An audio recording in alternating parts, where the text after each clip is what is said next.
자, 이어서 단일이 아닌 다중 프로그래밍에서 연속으로 메모리를 할당하는 방법. 연속 메모리를 할당하는 방법이 이제 거기 있는 것처럼 고정 분할 방법이 있고 가변 분할 방법이 있다고 말씀을 드렸잖아요. 그렇죠? 고정 분할 방법에 대해서 먼저 말씀을 드릴게요. 고정 분할 방법은 연속 메모리 할당에서 메모리를 여러 개의 고정된 크기로 분할하고 분할된 각 메모리를 프로세스 하나에 실행 가능하도록 해주는 거. 그래서 이제 문제는 논리적 주소가 있잖아요. 그죠? 분할된 메모리보다 크면은 오류가 발생하고 작으면 내부 단편화가 발생하는 거예요.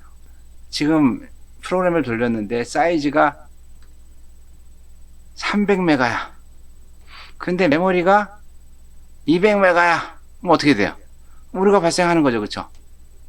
그런데 300메가야. 근데 메모리가 700메가야. 그럼 어떻게 돼요? 400메가가 남는 거죠.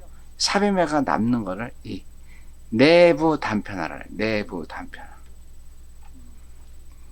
그래서 여기 있는 것처럼 실제 이제 분할 기준 레지스터라는 게 있어요. 분할 기준 레지스터가 있는데 거기에 이제 논리적 주소가 있고 물리적 주소가 있어가지고 그 논리적 주소보다 분할의 크기가 크다. 그러면은 에러죠. 그쵸? 아까 말씀드린 대로 내가 돌리는 거는 300인데 실제 메모리가 200밖에 없어. 그럼 에러가 되는 거죠. 그쵸? 그래서 아니다. 그러면 이제 물리적 주소로 가가지고 사용하는 거죠. 이렇게 그래서 이만큼을 사용을 하고 프로세스 1은 여기를 사용하고 프로세스 2는 여기를 사용하고 프로세스 3는 여기를 사용한단 말이에요. 그죠? 이렇게 분할 0, 분할 1, 분할 2, 분할 3 해놨는데 어떻게 돼요? 여기 분할 0에서 요만큼은 남는 거고 여기 분할 1에도 요만큼은 남는 거고 분할 2는 안 쓴 거니까 이건 남는 쪽이 아니죠. 단편화가 아니죠. 그쵸? 그리고 분할 3도 요만큼이 단편화. 단편은 뭐예요? 다른 사람이 사용을 못하는 거를 내부 단편화라고 말씀을 드렸어요. 그래서 이렇게 이런 크기가 크면은 오류가 나고 작으면은 내부 단편화가 발생을 한다. 그래서 내부 단편화에 대해서 조금 더 깊이 있게 얘기를 하면은 사용 공간이 18604인데 메모리 크기가 18462일 경우 464일 때 464일 경우 2바이트 남는 거잖아요. 그러면 이 2바이트도 계속 사용하려고 하려면은 이것저것 다른 또 일들이 있어야 되잖아요. 그렇죠? 그래서 이걸 사용하려고 하는데 비용이 더 많이 들어가서 이제 버리는 거 있죠. 그거를 내부 단편화라 그래요. 그래서 이제 메모리가 이렇게 있으면은 메모리가 이렇게 있어요. 그렇죠? 그래서 모니터에 운영체제가 부분이 있고 지금 작업 1 다중 프로그래밍이니까 그렇죠? 다른 작업이 하나 들어가고 또 작업이 또 들어갔어요. 그렇죠? 그 다음에 여기 남아있는 공간이 얼마야? 이만큼 18462바이트가 공간의 크기는 18464바이트가 있는데 다음 메모리를 요청했는데 18462바이트야. 요만큼 2바이트가 남겠죠. 여기 그쵸? 여기 2바이트가 요만큼 남는단 말이에요. 그럼 남는 거를 어떻게 한다? 사용하지 않게 그냥 냅두는 거죠. 그걸 사용하려고 하게 되면 뭐가 더 발생한다? 비용이 훨씬 더 많이 들어간다.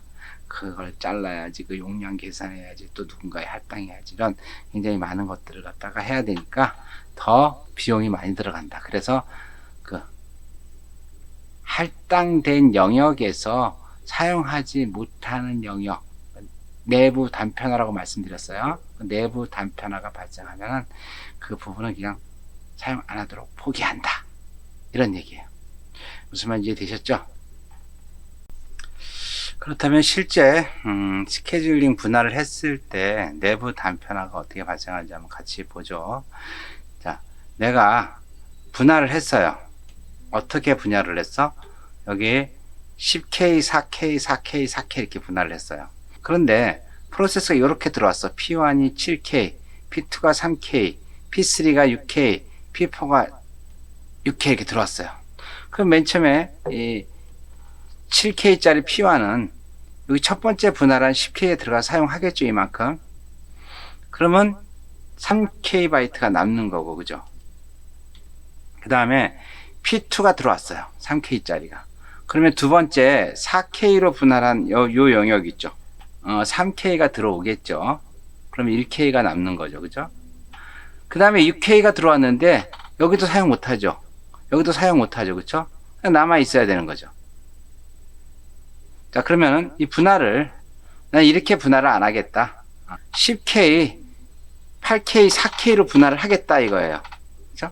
그래서 이렇게 나는 10K로 나누고 그 다음에 8K로 나누고 4K로 나누고 이렇게 나누겠다는 거예요.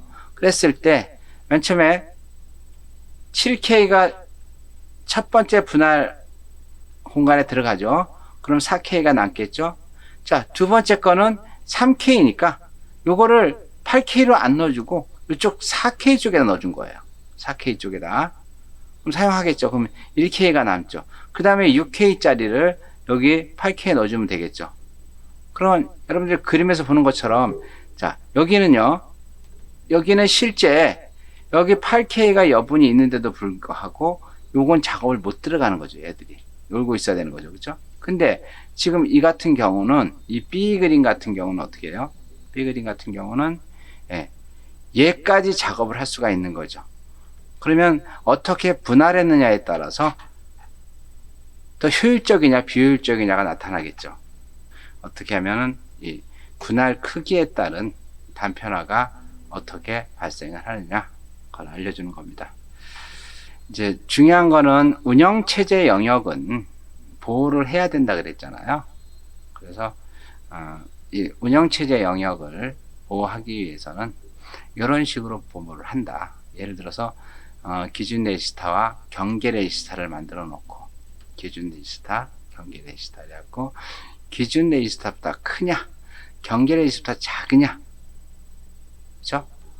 물어봐 가지고 기준 레지스타가 크고 경계 레지스타가 작으면 메모리를 사용하고 그렇지 않은 경우는 오류를 발생하게 하는 거 그죠? 여기서부터 여기 사이가 아닌 경우 그죠? 여기서부터 여기가 사이가 아닌 경우는 작업을 못하게 하는 거예요. 이렇게 분할을 해놨으니까. 그래서 이 얘기예요. 여기서부터 여기 사이다. 그럼 오케이 작업. 여기부터 여기 사이를 벗어났다. 그럼 안 돼. 에라. 이렇게 해서 메모리를 보호한다는 겁니다. 기준 레지스터, 기준 플러스 경계 레지스터. 그래서 여기는 얼마예요? 여기는 30만 40 보다 커야 되고 그죠? 여기 42만 940보다 작아야 되고 그죠? 그래야지만 실제 메모리를 할당할 수 있다는 얘기예요. 이거는 뭐냐면요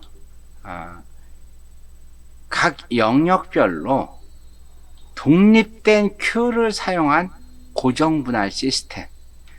여기 이제 Q2는 2K라고 보시면 되고 여기는 6K라고 보시면 되고 12K 미만 이렇게 해가지고 다른 Q를 이렇게 다단계 Q를 만들어 놨어요. 그래갖고 그 실제 프로세스가 만들어졌는데 프로세스 크기가 2K 미만이다 그러면 Q2에 들어가고 6K 미만이다 그러면 Q6에 들어가고 12K 미만이다 그러면 어떻게 해요?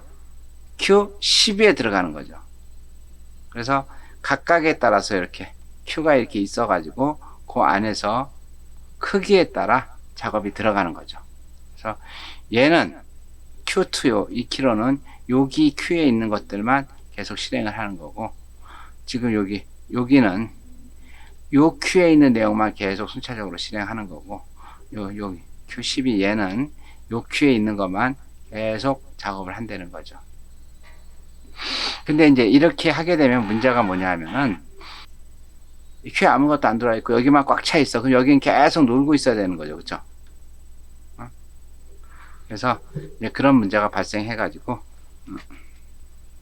나온 게 이제 통합된 대규 큐가 있는 고정 분할 시스템이라는 게 만들어졌어요. 이건 뭐냐면은 큐가 있는데 저건 근데 이게 각각 알아서 각각 알아서 자기한테 맞게 들어가는 거예요. 예를 들어서 이제 맨 처음에 OK가 왔다. 그럼 얘는 크기를 계산해 가지고 여기에 들어가 쓰고, 그 다음에 EK가 발생했다. 그럼 얘는 여기로 들어가서 작업을 하고, 그 다음에 3K가 왔다. 그럼 여기서 작업을 해요. 이렇게 작업.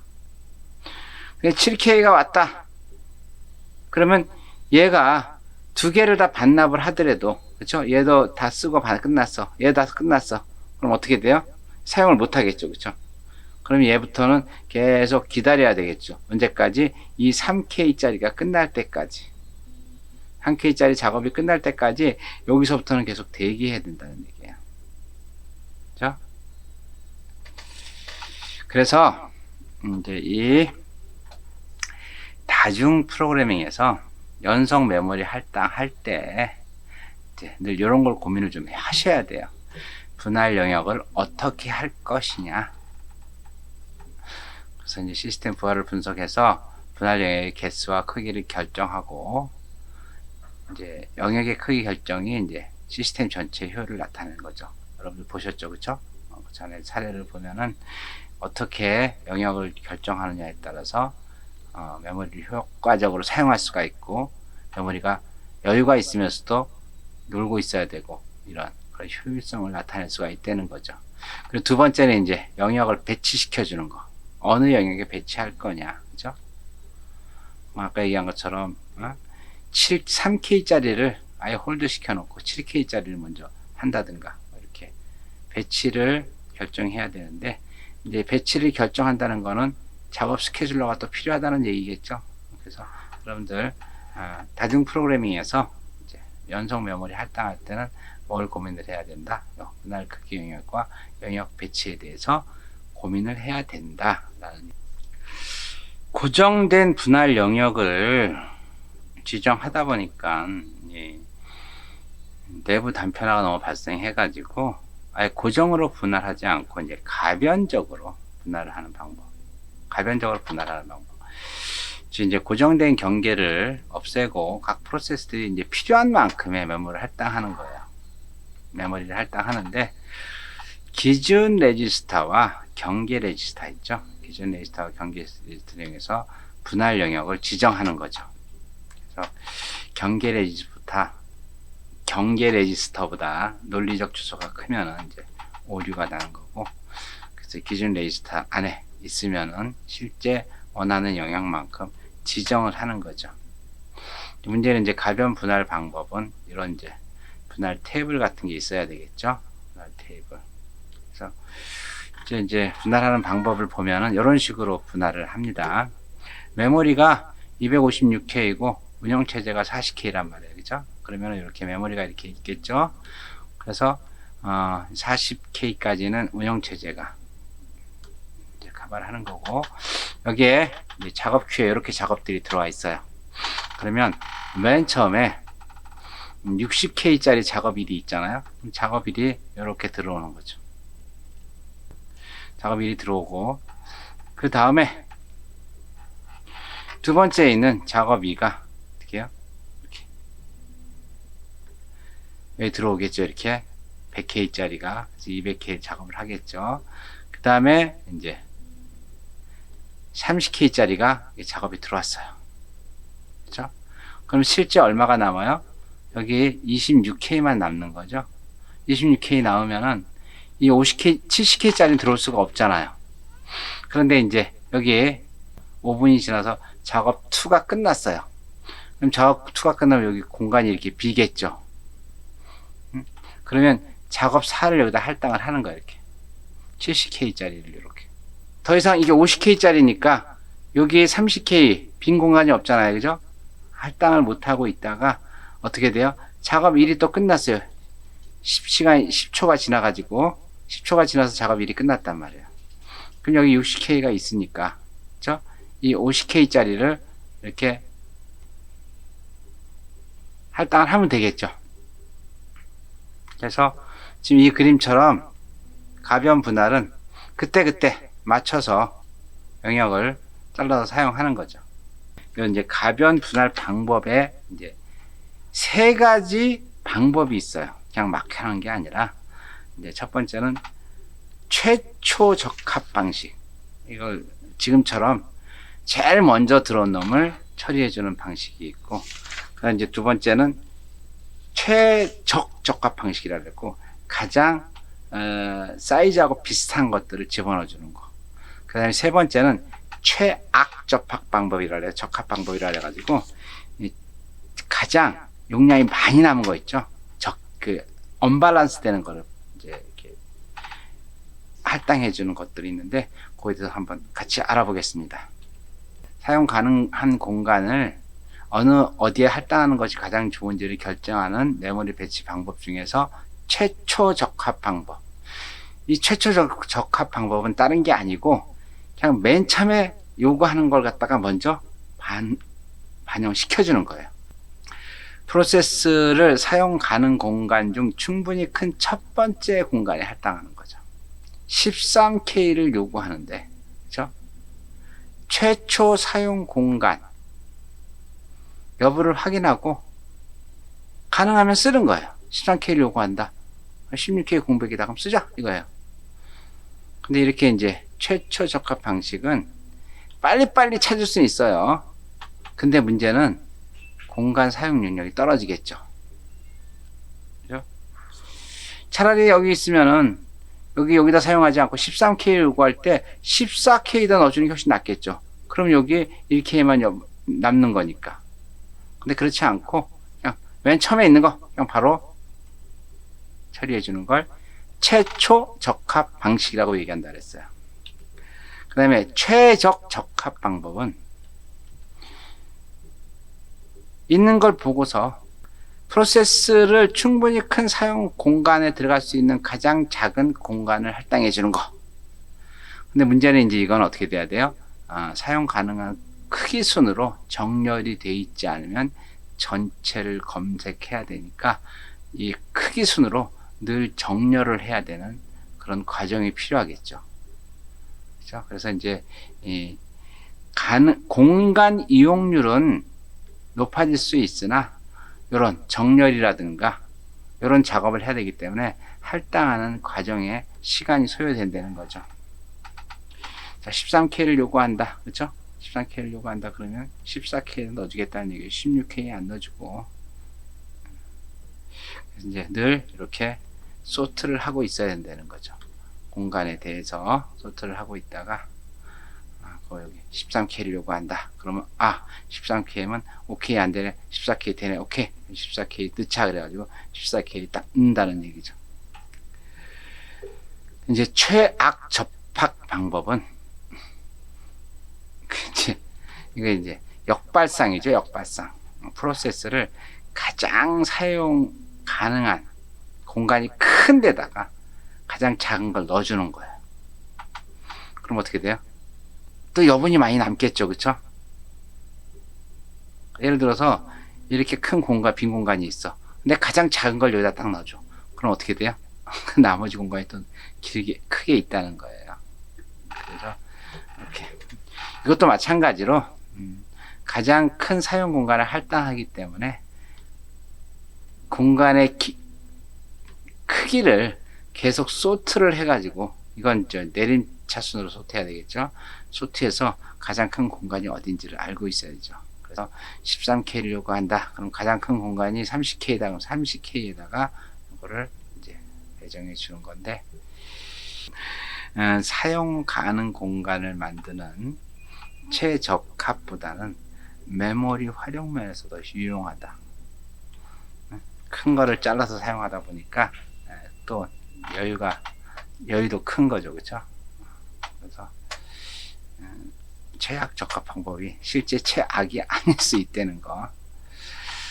자, 그래서 이제 가변 분할에서 메모리를 보호하는 과정은 마찬가지예요. 기준 레지스타하고 기준 레지스타 플러스 경계 레지스타를 만들어 놓고 그 프로세스가 그 주소를 가지고 있고 주소보다 크다. 그러면 이거는 오류가 발생하겠죠. 아까 말씀하신 대로 이렇게 공간이 있으면 여기 기준 레지스타 있고 경계 레지스타 있어가지고 이거 안에 들어온다. 그러면은 실 작업을 하는 거고, 이걸 벗어난다 그러면 여기 못 들어가는 거죠. 그렇죠? 그 얘기하는 거예요. 이제 가변 분할 시스템에 이제 문제점이 뭐냐면요. 고정 분할 같은 경우는 내부 단편화 문제가 발생하는데, 이 가변 분할 같은 경우는 외부 단편화 문제가 발생합니다. 외부 단편화가 뭐냐면요. 메모리 전체 공간이 여유가 있어도 나뉘어 있어서 사용하지 못하는 거. 내부 단편화는 뭐였죠? 실제 할당된 공간이 있는데 그 사용하고 남은 공간을 내부 단편화라고 얘기하는데, 외부 단편화는 자, 작업 이렇게 분할이 돼 있어요. 그쵸? 근데 여기도 빈 공간이 50메가가 있고 여기도 빈 공간이 50메가가 있어요. 근데 가변 분할에 의해서 이렇게 분할이 됐는데, 내가 50에서 100인데도 불구하고 작업 80짜리 작업이 있으면 여기도 사용할 수 없고 여기도 사용할 수 없다는 거죠. 이거를 이제 이 공간을 나눴는데 공간과 공간이 분리된 단편화를 외부 단편화라고 얘기한다. 외부 단편화. 그래서 이 이제 외부 단편화를 해결하는 방법은 어떻게 하면 좋겠어요? 얘하고 이렇게 옮기면 되겠죠. 얘를 일로 옮긴다든가 아니면 얘를 밑으로 내린다든가 하면은 여기에 공간이 100메가의 공간이 생기겠죠. 그러면 작업 80을 들어서 작업할 수 있겠죠. 그렇죠? 그래서 이제 연속 메모리 할당 가변 분할의 문제점인 외부 단편화를 해결하기 위한 방법이 이제 두 가지 방법이 있어요. 메모리 통합 방법이 있고 그 다음에 메모리 압축 방법이 있는데, 먼저 메모리 통합 방법에 대해서 같이 한번 알아보겠습니다. 메모리 통합 방법은 하나의 작업이 끝났을 때 다른 빈 공간과 인접해 있는지 점검하여 하나로 합치는 것. 예를 들어서 이제 다른 사용자가 사용을 하고 사용자를 사용을 했어요. 그런데 사용자가 끝나고 이제 공백이 되잖아요. 그럼 얘하고 두 개를 갖다가 합쳐버려요. 갖다가 메모리 통합 방법이라고 해요. 네, 메모리 압축 방법은요, 메모리 내용을 움직여 가지고 사용 가능한 공간, 큰 블록을 만드는 거예요. 예를 들어서 지금 이렇게 메모리가 있는데 여기 작업 5가 있고 작업 4가 있고 작업 3이 이렇게 분할돼서 했단 말이에요. 그럼 이걸 갖다가 작업 5는 그대로 놔두고 그 다음에 작업 4를 위로 올려, 이렇게 위로 올리고, 네? 작업 3을 또 여기 위에다 올려, 이렇게. 그렇죠? 그러면은 얘하고 얘 세 개가 합쳐진 66KB가 남는 거죠. 요거 같은 이제 메모리 압축이라고 해요. 압축. 이제 메모리 압축 방법도 또 여러 가지 방법이 있어요. 여기 보시면요, 이렇게 메모리가 사용되고 있다. 그러면은 여기 있는 것처럼 이렇게 600바이트가 이동해야지만 압축이 되는 방법이 있겠죠. 이렇게 얘하고 요 작업 3하고 작업 4가 이렇게 이동이 되면은 어떻게 돼요? 그러면 600KB가 이동이 돼야 되는 거잖아요. 600KB가 이동이 된다는 거는 그만큼 부하가 걸린다는 얘기죠. 그쵸? 그럼 요렇게 됐을 때 400km만 이동을 시켜가지고, 보세요. 요렇게 하면 되겠죠. 그쵸? 여기 있는 작업을 여기다 싹 넣어주면 이렇게. 그러면은 압축이 되겠죠. 400km 이동하는 방법. 그 다음에 더 짧은 거, 200K만 이동하는 거. 어떻게 해요? 이렇게 하면 되겠죠. 이렇게.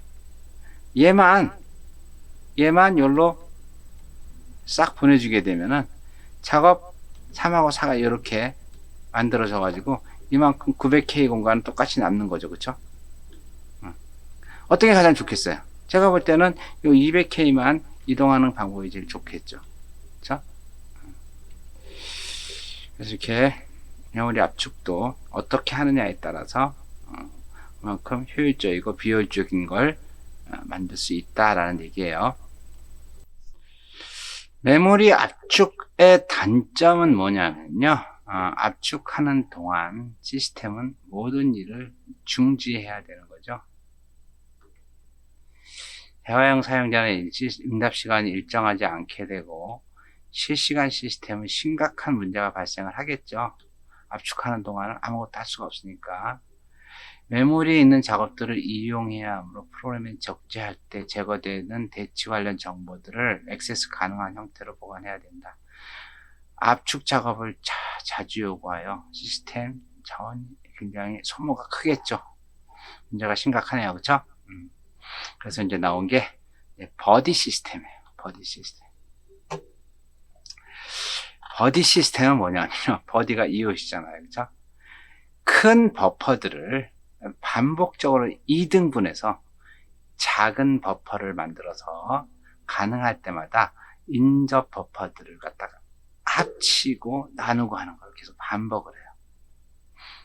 그래서 버퍼를 나눌 때 각각을 서로의 버디라고 얘기하는데, 여기 있는 것처럼 이제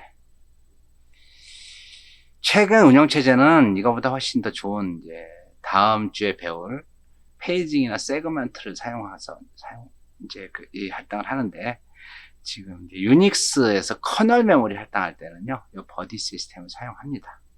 그래서 지금 초기에 64K의 공간이 있다. 그러면 이거 둘로 나눠요, 이렇게. 32, 32. 근데 여기서 이제 첫 번째로 8기가 요청이 들어왔어. 그쵸? 이것도 나눠. 반으로. 이 반으로 나누면 여기 남잖아요? 그럼 여기서 또 반으로 또 나눠요. 그럼 8기가 요청되면 할당할 수 있죠. 이 두 번째 또 8기가 들어왔어요. 그럼 어떻게 해요? 8기가를 할당합니다. 이렇게. 근데 세 번째 요청이 들어왔는데 몇 기가 요청이 들어왔어? 4기가 요청이 들어온 거야. 그럼 또 위에 있는 8기가를 또 잘라. 그렇죠? 그래서 4기가를 쓰고, 그리고 두 번째 요청이 끝났어. 그러면 해결되는 거, 그죠? 또 첫 번째 요청이 해결됐다. 끝나는 거죠, 그죠? 그래서 이렇게 그 인접되어 있는 이걸 이렇게 나눠가지고 분할을 하고 할당해 주는 거, 이걸 갖다가 버디 시스템이라고 이야기를 합니다.